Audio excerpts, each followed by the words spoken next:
The next chapter, chapter 27, باب ما جاء في النشرة. النشرة here means curing through magical spells.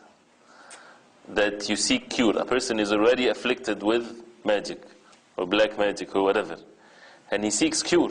It's a disease, he needs to be cured. So what do people do? The means that people should take to cure themselves from magical spells that happen unto them, it has to be permissible.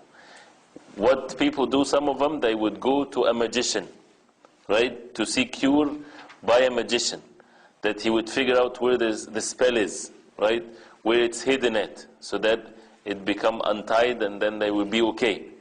Is this permissible or not? As we will see in the chapter, that this is not permissible, even if it would bring cure, because the mean has to be justified. How can it be justified when they go to a kafir, to a sorcerer that is using the jinn, that is forbidden? The medicine, the ways that we seek cure has to be curable, has to be halal, not something that is haram, physically or something matters of kufr. Same thing if a person is sick and they tell him that you have to drink wine, for example, to get you stolen your kidney, whatever these things that they say, it is not permissible. It's haram because Allah subhanahu wa ta'ala did not make in anything that is haram for us a cure for us. Even if it cures some, it is not a cure for us. That means there is means of halal that is cure for us. The first hadith عن جابر رضي الله عنه أن رسول الله صلى الله عليه وسلم سئل عن النشرة فقال هي من عمل الشيطان. رواه أحمد بسند جيد وأبو داود وقال سئل أحمد عنها فقال ابن مسعود يكره هذا كله. That he mentioned here the hadith of the Prophet صلى الله عليه وسلم narrated by Jabir, that he was asked about an-nushra. Nushra is a way of cure that mentioned specifically for those who have mess or a magical spell or whatever there is. And it's called nushra, as it's mentioned, because it spreads out what have been condensed in his mind of false diseases and things of that nature, that his mind or his heart or whatever there is concealed. So as a result of that, when it's spread out, that means it becomes clear to him again. But again, this is the literal meaning of it, but it means the cure that the people of Al-Jahiliyyah they used to seek with regarding to going to the magicians and so on. The Prophet ﷺ, he said that it's from amal al-shaytan, it's from the deeds and the actions of the shaytan. So it shows clearly that it's not permissible. It is not permissible whatsoever for a person to seek cure from sorcery and magic by going to the magicians and the sorcerers to deal sihr, to oppose the sihr. Right? You have sihr, you have magic. It is not permissible to do another magic to cure this magic. This is not permissible. And it also how the people should ask in matters of that they need, in matters of deen. They ask the Prophet ﷺ and the inheritors of the Prophet ﷺ, the people should ask. And then he says that in Al-Bukhari عن قتادة يقول قلت لابن المسيب, reported that one asked before that Imam Abu Dawud reported that when asked by Imam Ahmad ibn Hanbal about this, he said Ibn Mas'ud disliked all of this, meaning that it's not just dislike, it's something that is not permissible. Al-Bukhari reports from Qatada rahimahullah, he said, I said to Ibn al-Musayyib, a man is under a magical spell or is under or is unable to cohabitate with his wife. رجل به طب أو يؤخذ عن امرأته.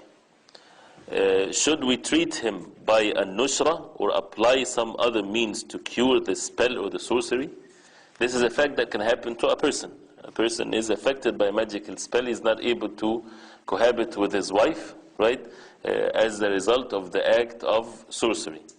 So he asked Sa'id ibn al-Musayyib, and he is one of the great of the tabi'in, one of the people of knowledge. So he replied, it is alright because they intend restoration or mending. That which benefits is not forbidden. Right? So this is what he said. Imam Al-Hasan Al-Basri is of the view that only a sorcerer, magician can break the spell of another sorcerer. Ibn Al-Qayyim rahimahullah wrote that al-nushra is removing the effects of sorcery spell from the affected one, and it is of two types. The use of magic to remove the effects of another magic, and it is an act of shaitan, as the Prophet ﷺ commented this, and this is clearly stated.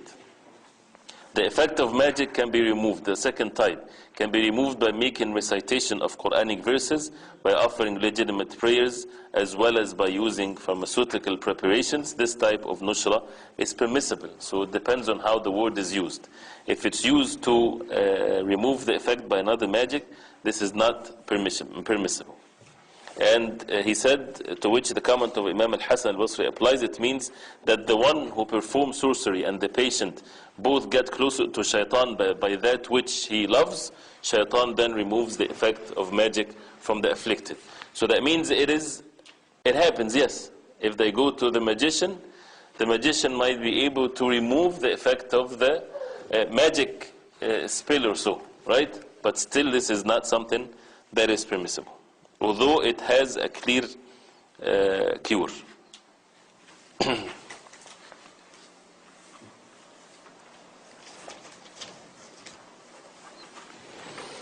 So, and what Ibn al-Qayyim rahimahullah, he said, is basically bringing all these opinions together, that what is permissible is to use the Quran, the permissible things, but not to go to a magician to seeking cure from a magician, right?